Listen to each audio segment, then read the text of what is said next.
Bismillahirrahmanirrahim. Пайгамбарыбыз саллаллаху алейхи вассалам өзүнүн бир куттуу хадисинде эки нерсеге кызгануу менен карап суктанса болот дейт.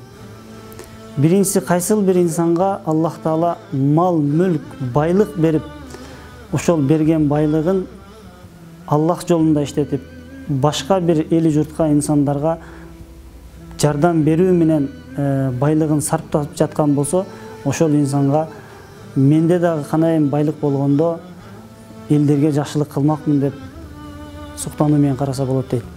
Экинчиси, пайгамбар саллаллаху алейхи вассалам айтат, кайсыл бир инсанга Аллах Таала илим берген болсо, билим берген болсо, ошол илимин, билимин эли журтту окутуу менен, элди үйрөтүү менен алек болуп, элге пайдасы тийип жаткан болсо, ошол инсанга дагы суктануу менен карап, менде дагы илим, билим болгон кезде мен элди, эли журтту окутмакмын, үйрөтмөкмүн деп, ошол инсанга дагы суктануу менен караса болот дейт.